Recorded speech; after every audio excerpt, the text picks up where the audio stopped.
Hey, eighth grade. So welcome to Comp Review Week. Woo woo. Okay, the good news is we made it to comps, which means we've almost made it to the end of the year. So this week we are starting some comp review stuff.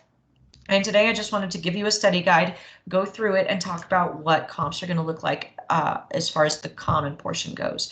Remember, the common portion is the portion that I am not writing. The common portion actually is going to be focusing on some things for you that I'm not focusing on, and it's actually leaving some things out that I am going to be focusing on. So tomorrow we're going to talk about a study guide for your native comp. Today is the common portion of your comp, and this is the study guide that I have created for you based on what I've been told is going to be on your Latin common. More information about that is that 25%, so only a quarter of the comp is going to be the common portion. 75% is going to be the native portion. So let's just go ahead and jump into the study guide that I made for you.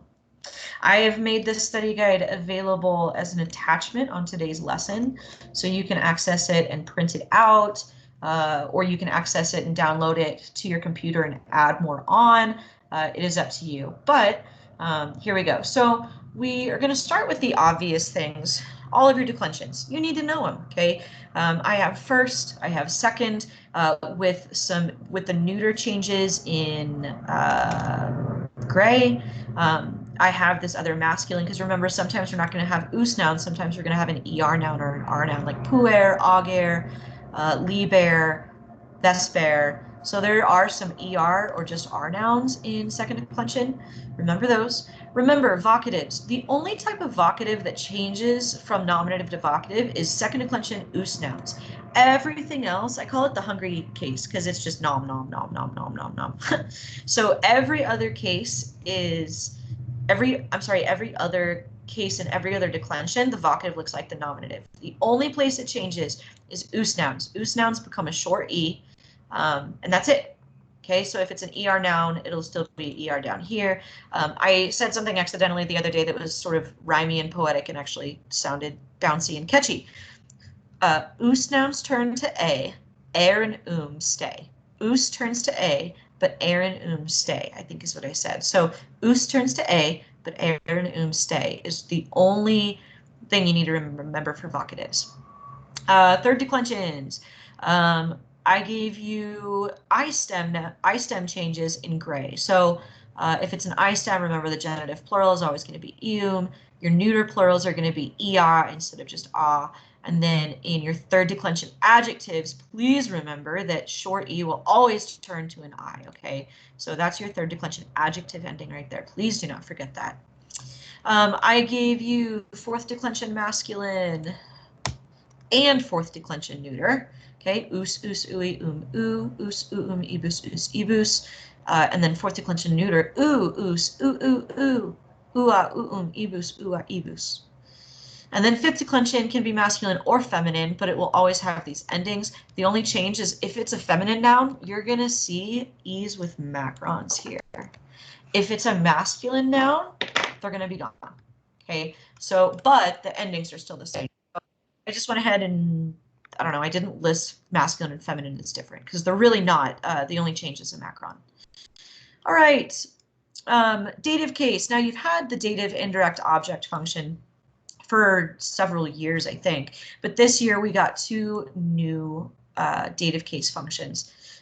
One of the dative case functions is the agent of passive periphrastic phrases. So remember that whenever we have a passive periphrastic construction, that's induce a plus an est. So like Carthago delenda est was a passive periphrastic. Well, anytime you have an agent in a passive periphrastic, the agent is no longer in the ablative, it changes to the dative. So liber legendus est is the book must be read. If I want to say the book must be read by us, I say liber nobis with the dative, legendus est. Okay, that's the book must be read by us. And then the other thing that I don't want you to forget is dative with compound verbs. Mr. Ryan would be very upset if he knew that you forgot this. Please do not forget this. So compound verbs. Anytime you have a compound verb, for some reason the dative or the agent, I'm sorry, good grief, the object changed from accusative to dative. So for instance, eum sequor means I will follow him, or I follow him. Okay, so sequor is your verb, eum is your accusative direct object. But if I want to say ob sequor, and I've created a compound verb here and put ob onto the beginning of sequor, now this word means to obey. But now because we have a compound verb here, my eum has changed to dative, ae, I obey him. Okay, so anytime you have a compound verb, dative is your object. All right, accusative is a subject in indirect statements. You know, really, I should have said accusative a couple of different functions. Okay, we've had the direct object. I don't want to talk about direct object because everybody should know what that is. Okay, direct object, we have the object of certain prepositions like odd, pair, prope, trans, in, sub, ob. Okay, so those are all prepositions that take accusative. Now, this is the reason I think I'm focusing. Oh, I wanted one more. Time, duration of time. Accusative, duration of time. Okay, this is look for some kind of time word, like a day, an hour, a month, a season, anything on a calendar, okay, is going to be an ablative of duration of time. So, and you translate it as for, like 10 years.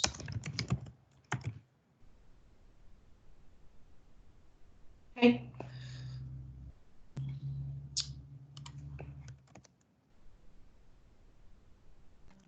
We'll just put this here. But this, again, I really believe in you guys that you know direct object at this point. All right, now indirect statements. Accusative is the subject of it in indirect statements. Remember that indirect statements, I actually am going to deal with this at the end because I have it somewhere else. So let's skip ahead on that. Make sure that you know these three functions, but really it's only the duration of time and indirect statements that you guys just have seen this year. All right, ablative, time within which. Okay, when you have a time clue that is singular, it's usually going to be time within which. So like tertia ora discedamus has led us to depart at the 3rd hour.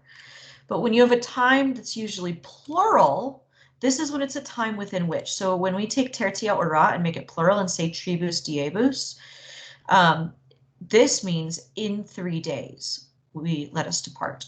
Notice also that this uses what we call an ordinal number, where we're ordering things 1st, 2nd, 3rd, 4th, 5th.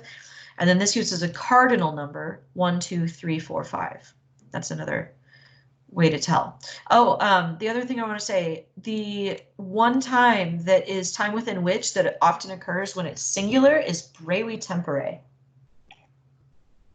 Brevi tempore means in a short time or within a short time. Okie dokie. Artichoke.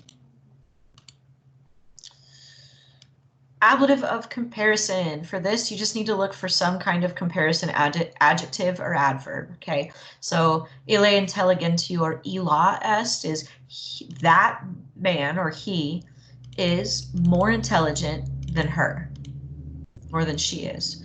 But I can also use it with an adverb. So if I say possum, curre calerius te possum is I am able to run faster te than you. Okay, and that is my comparative. Ablative of comparison. Ablative absolute. Everybody knows these. Ablative absolutes are always set apart by commas, and they begin with an ablative noun or a substantive adjective, and are usually ended by an ablative participle.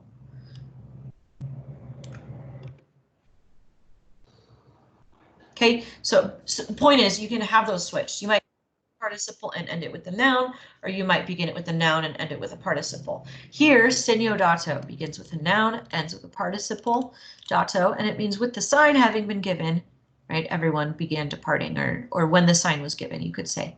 Expulso tirano, I have participle that begins it this time and a noun that ends it. That order is totally okay. And then it means with the tyrant having been expelled, the people rejoiced, or with the when the tyrant was expelled, the people rejoiced. All right, comparisons with quam. I'll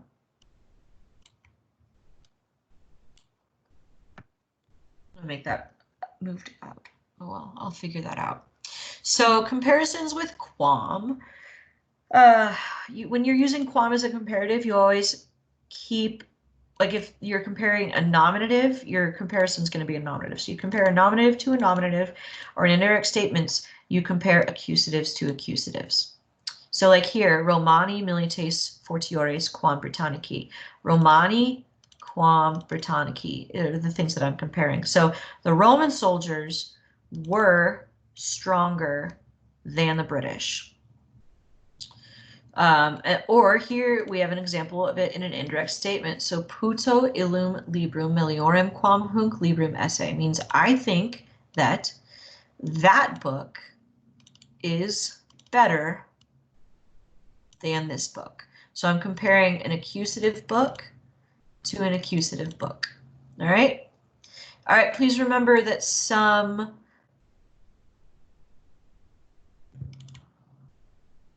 ablative pronouns, sorry, I had to read that a second. Remember that some ablative pronouns just tack the cum right onto the end of the pronoun instead of it being cum plus the ablative. So like make him, take him, say cum is with me, with you, with them. Nobis cum, vobis cum is with us or with y'all. Instead of it being cum me, cum te, cum say, it's just easier to say. Make him, take him, say cum. All right, reflexive pronouns. Or I'm sorry, reflexive possessive adjectives. Know them. That's the only reason they're here. I just want to make sure that that you know these.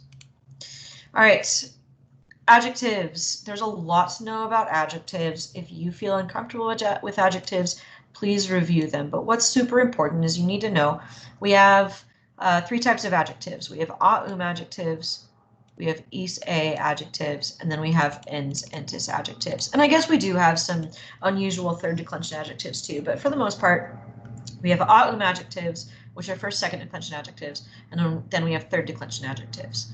This is in the positive degree. Now, comparative, remember that for some reason I didn't put it on here, and I should have. I don't know why I didn't. But comparative adjectives use eor, eoris.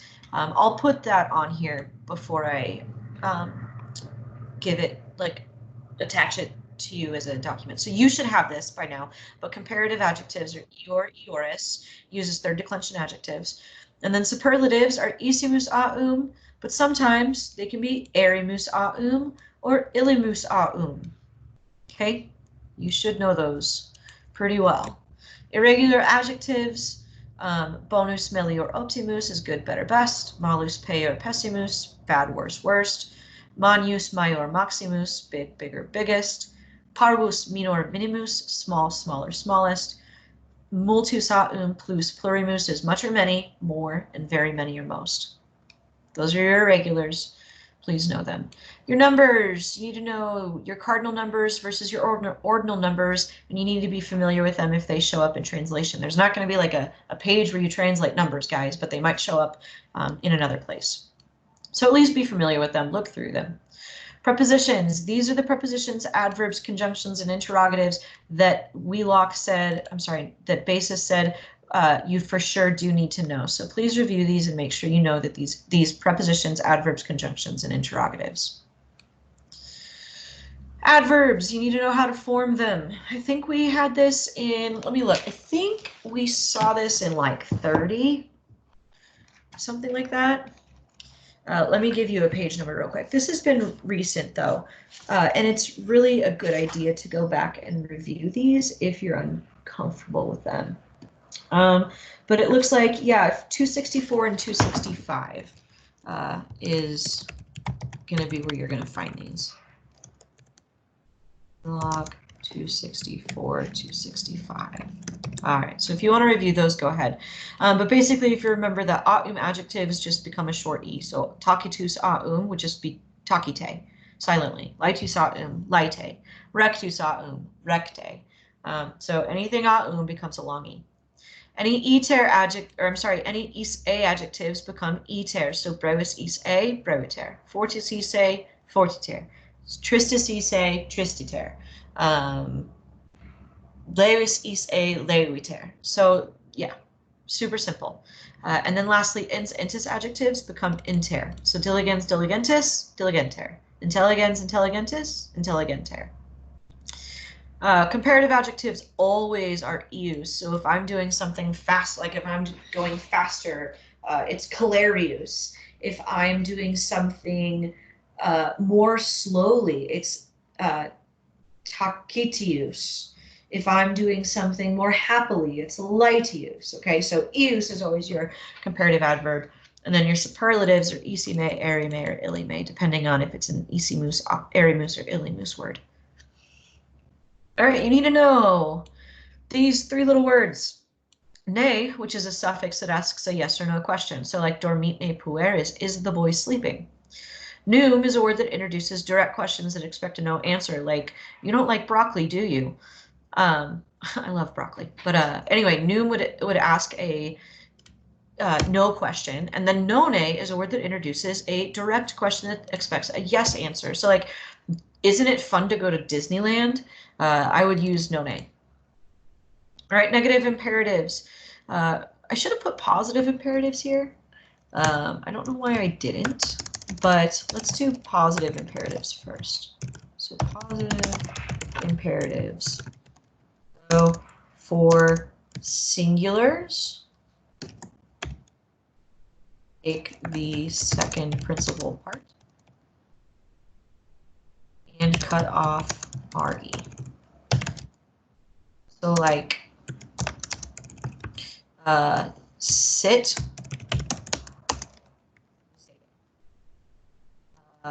listen is Audi. Look is BA. Okay, so I'm just taking the second principal part and cutting off the RE, and those are my commands. Now for the plural, I just take singular imperative,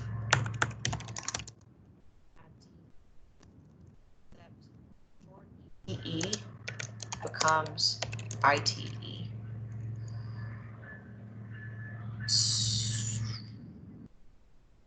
A different way. If your imperative ends in a short E, it becomes ite. So amate, or let's just do what I just did. So sedete is sit. Audite is listen. Sneeze. Excuse me. Look, but if I had like, I should have done all forms of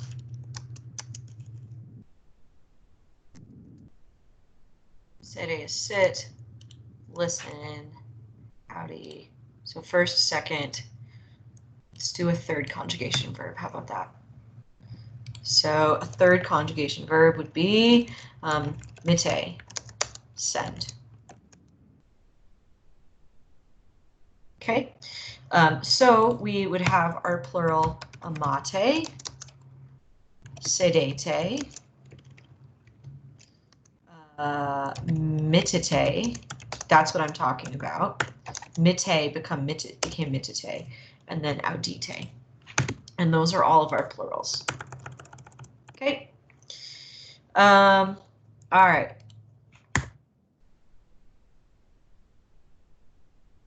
Going down. Negative imperatives, we use noli or nolite plus an infinitive. So if I was going to tell you like don't run, I would say noli or nolite, curere, don't run. The irregular imperatives, dik, duk, fak, fair, those are funny words. I love them so much. Speak, lead, do or make, and carry. Okay, dik, duk, fak, fair. These are the irregular imperatives. You need to know these four.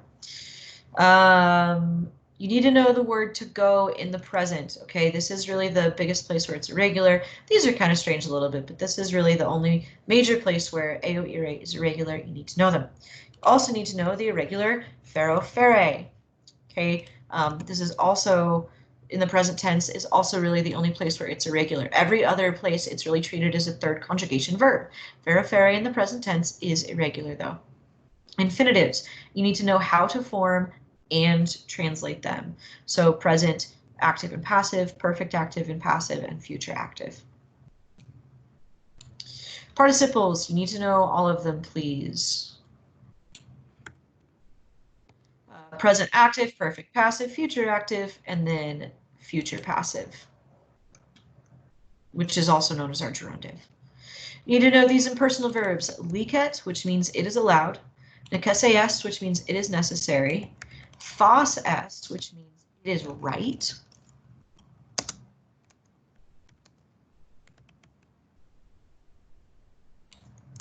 And then placet, which means it is pleasing. And then also nefas est. Nefas est means the opposite. It is not. All right, and then lastly, this is our indirect discourse, you guys.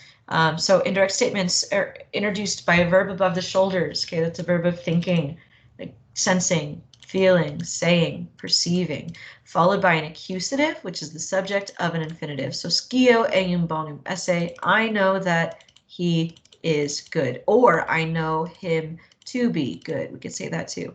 Videbant omnes ex urbe discedere. They saw that everyone was departing from the city. All right, so that concludes the study guide that I've made for you for the common portion of the comprehensive exams. I will make this available to you so that you can download it and add to it, change it, print it, do whatever you want to it. It is going to be your study guide. And I would suggest you highlight things that you need to make sure to study and go back through the book, read. The book is a really good reference, okay? They explain things really well. They have good examples. So please know that this is helpful. You just need to use it. I've given you most of the page numbers that you can find this stuff on. So just, utilize your resources, okay? And then if you still need help, contact me, all right? Message me. We can figure out a way to get together on Teams, do tutoring, whatever. So let me know. Other than that, have a great day, guys.